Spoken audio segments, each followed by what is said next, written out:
Guys पता है क्या, ये जो साल है ना मुझे री एडजस्टमेंट का लग रहा है, क्योंकि एक फैक्ट मैं आपको बताता हूँ, जितने भी फोन के कंपोनेंट्स है ना गाइस, महंगे होते जा रहे हैं। और एकदम स्पेसिफिक होके बात करूं तो रैम ओरिजिन या स्नैपड्रैगन 8 एलीट जेन 5 आया है, ये फैक्ट है कि ये बहुत एक्सपेंसिव हो गए हैं। तो आप जितने भी नए फोन लॉन्चेस देखोगे ना जो कि स्नैपड्रैगन 8 एलीट जेन 5 के साथ आएंगे, सब ब्रांड्स के लिए एक ही चैलेंज रहने वाला है कि कैसे पिछले साल से बेटर फोन भी बनाए और प्राइस का भी ध्यान रखे। और गाइस, जब से मैंने iQOO 15 को यूज करना स्टार्ट किया ना, मुझे काफी सारे पॉजिटिव साइंस दिखे। तो सब्सक्राइब पे क्लिक करो, क्योंकि अगले 10 पॉइंट में मैं आपको एक्सप्लेन करने वाला हूं क्या सक्सेसफुल रीएडजस्टमेंट रही iQOO जैसे ब्रांड के लिए। नंबर 1 पॉइंट गाइस, डिजाइन में आपने नोटिस करा है जितनी भी एक्सपेंसिव फोन लॉन्च हुए हैं सबकी जो है डिस्प्ले फ्लैट हो चुकी है, फ्रेम फ्लैट हो चुका है, इनफैक्ट बैक पैनल तक फ्लैट हो चुका है। और गाइस, ये सेम चीज इस iQOO 15 में भी है। बट सरप्राइजिंगली बाकी एक्सपेंसिव फोन्स के मुकाबले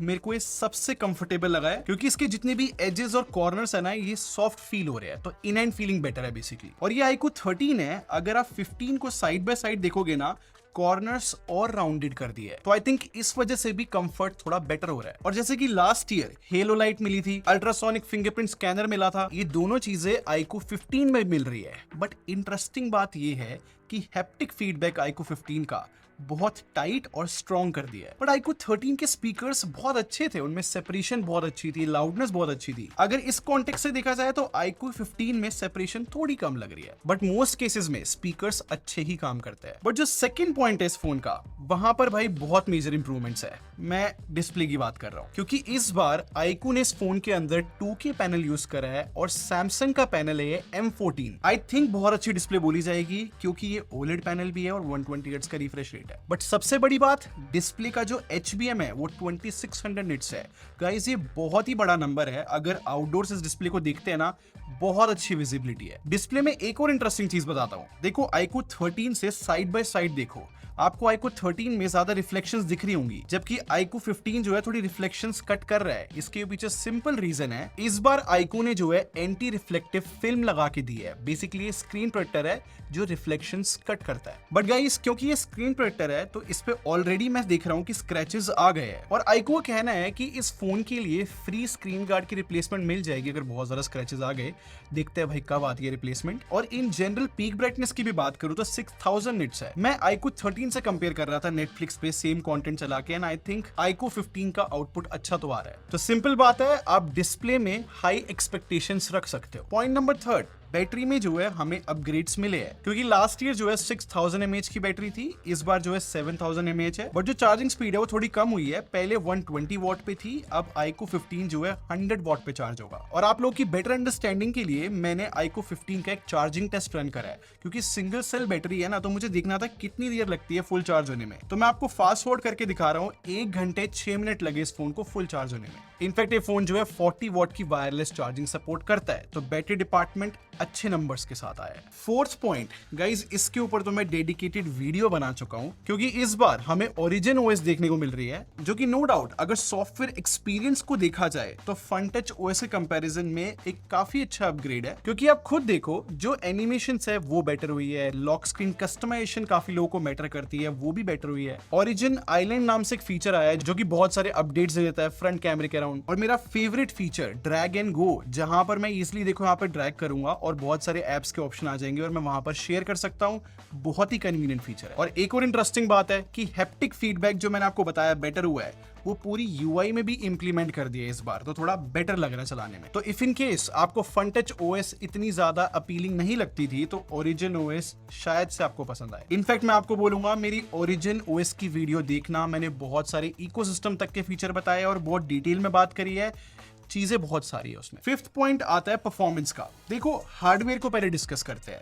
मैंने आप लोगों को बता दिया कि स्नैपड्रैगन 8 एलीट जेन 5 मिलता है, जो कि बहुत अच्छा प्रोसेसर है, और मेरी यूनिट में तो 16 GB रैम है, जो कि LPDDR5X अल्ट्रा रैम है, बहुत फास्ट होती है। और 512 GB की UFS 4.1 स्टोरेज मिलती है, ये भी बहुत फास्ट है। और इन सब चीजों की वजह से Antutu में एक बहुत बड़ा जंप देखने को मिल रहा है। I mean almost 39 lakh score, और अच्छे बोले जाएंगे। But at the same time अगर Geekbench की बात करूं तो वहां पर 1000 पॉइंट्स का डिफरेंस आया है, लाइक एक छोटा जंप बोला जाएगा। बट जीपीयू टेस्ट करने के लिए मैंने 3D मार्क का स्ट्रेस टेस्ट थोड़ा अलग तरीके से रन करा। देखो, एक तो नॉर्मल इन्वायरमेंट रखा जैसे हम घर में बैठे होते हैं एसी चला के, तो कुछ उसके ऐसे रिजल्ट्स आए। फिर मैंने दोबारा टेस्ट रन करा विदाउट एसी, तो उसका भी स्क्रीनशॉट देखो। और मैं आपको ये भी इन्फॉर्म कर देता हूँ, मैं दिल्ली में रहता हूँ, तो जस्ट विंटर्स आने ही वाली ऑलमोस्ट, तो ऑब्वियसली विद एसी हमें स्टेबिलिटी बेटर ही मिलेगी। तो सारी चीजों को कंसिडर किया जाए ना, परफॉर्मेंस में बहुत अच्छे अपग्रेड आएगा। इस स्पेसिफिकली हार्डवेयर बहुत अच्छा पिक किया है। बट फिर क्वेश्चन आता है, क्या इस हार्डवेयर का अच्छे से यूज लिया है आईकू ने? यही हमारा पॉइंट नंबर 6 है। I mean almost 39 lakh points ना बहुत अच्छे बोले जाएंगे। देखो, आईकू 15 में मैंने हेवी गेम सबसे पहले खेले, जैसे कि विदरिंग वेव्स, जेंशन इंपैक्ट, और इन दोनों गेम में डिफरेंसेस देखे जाए तो ऑब्वियसली यार आईकू 13 बहुत अच्छा फोन था, वो भी बहुत पावरफुल था, इसलिए डिफरेंसेस जो है लाइक मामूली है। बट स्टिल फैक्ट ये है कि आईकू 15 के थोड़े बेटर फ्रेम रेट्स आए हैं विदरिंग वेव्स में, और जेंशन इंपैक्ट में ऑलमोस्ट क्लोज ही यहाँ पर FPS आए हैं। बट आप टेम्परेचर देखोगे तो वो आईकू 15 का कम है। बट मैंने पता क्या फील किया गाइस, इतने ज्यादा पावरफुल हो गए हैं प्रोसेसर कि विदरिंग वेव्स और जेंशन इंपैक्ट एक अकेला बेंचमार्क अब रहा ही नहीं जज करने के लिए कि कैसी गेमिंग परफॉर्मेंस है।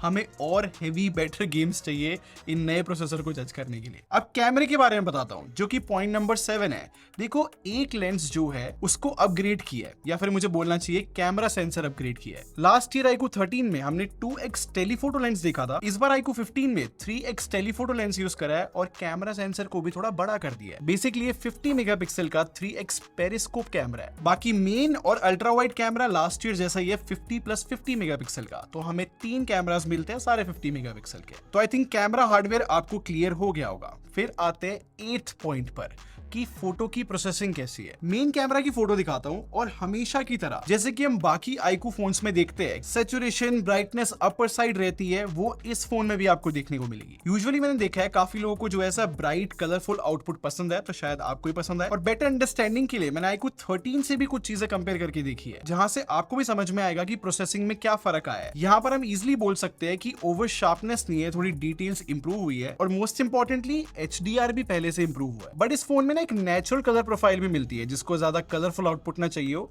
वो आई थिंक अभी ऑप्टिमाइज नहीं है। वहां पर हियर एंड देयर HDR की प्रॉब्लम हो जाती है। और एक और इंपॉर्टेंट चीज, अगर मैं मेन कैमरे से ह्यूमन शॉट कैप्चर कर रहा हूं, वहां पर भी इंप्रूवमेंट्स है, क्योंकि यहाँ पर डिटेल्स और स्किन टोन पहले से काफी इंप्रूव हुई है। और इस same improvements ultra wide lens में भी दिख रही है, जहां पर HDR परफॉर्मेंस और डिटेल्स इंप्रूव हुई है। बट स्पेसिफिकली पॉइंट नंबर 9 में मैं आपको बताता हूँ ये पेरिस्कोप लेंस कैसा परफॉर्म कर रहा है। देखो, पहली ऑब्वियस बात तो ये है, क्योंकि अब 3x है तो हम ज्यादा जूम कर सकते हैं, और बड़ा सेंसर है तो ज्यादा लाइट गैदर कर रहा है, तो इस वजह से बेटर डिटेल्स आ रही है। इनफैक्ट जो ओवरऑल प्रोसेसिंग है वो भी बहुत बेटर हुई है। और मैं बहुत इजीली बोल सकता हूं, अगर बहुत अच्छी लाइटिंग है ना, तो 10x पे भी हम काफी अच्छी फोटोज खींच सकते हैं। इनफैक्ट आईकू 13 के कंपैरिजन में जो पोर्ट्रेट शॉट्स है वो बहुत इंप्रूव हुए हैं। अब मेन कैमरे में जैसे कि बताया था कि स्किन टोन और डिटेल्स बेटर हुई है, वो इस कैमरे में भी हुई है ऑब्वियसली। बट नोटिस करने वाली बात है कि आईकू 15 में ओवर शार्पनेस नहीं है, ये बहुत अच्छा पॉइंट है। बट मैंने ये भी देखा है कि आईकू के फोन्स अगर स्किन स्मूथनिंग पूरा खत्म भी कर दे, तब भी स्मूथनिंग थोड़ी बहुत रहती है। बाकी 32 मेगापिक्सल का फ्रंट कैमरा पहले जैसा ही परफॉर्म कर रहा है, अभी भी थोड़ा ऑरेंज टिंट दिख जाता है, बट स्टिल इंप्रूवमेंट्स की बात की जाए तो डिटेल्स बेटर हुई है। और अब फाइनली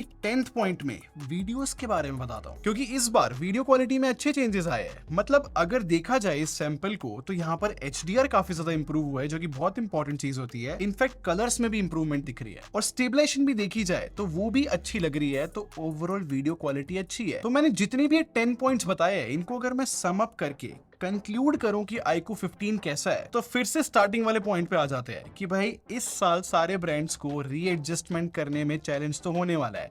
मतलब प्राइस भी इंपॉर्टेंट है और अच्छा हार्डवेयर भी इंपॉर्टेंट है। तो इन सब चीजों को देखा जाए तो आईकू 15 में कंसिस्टेंट अपग्रेड्स तो आए हैं, अगर हम लास्ट ईयर वाले से कंपेयर करें तो आई थिंक जो रीएडजस्टमेंट करी है आईकू ने, वो सक्सेसफुल तो रही। और अब फाइनली प्राइस की बात करें तो 12GB रैम और 256GB वाला जो वेरिएंट है, वो सारे ऑफर्स के बाद 65,000 रुपीज का मिलेगा। और इफ इन केस आपने प्री बुकिंग करा रखी है इस फोन की, तो 27 नवंबर को फोन अवेलेबल होगा। नहीं तो इन जनरल बताऊं तो 1 दिसंबर को इस फोन की सेल। तो मुझे कॉमेंट सेक्शन में बताओ आप क्या सोचते हो आईकू 15 के बारे में, आपको प्राइसिंग कैसी लगी वो भी बताना। और अगर आपको ये वीडियो पसंद आई हो तो लाइक बटन पे क्लिक कर दो, और सब्सक्राइब करके हमारी टेक बार आर्मी को ज्वाइन कर लो। हम लोग क्वालिटी में बिलीव रखते हैं। तो वीडियो मिलते हैं।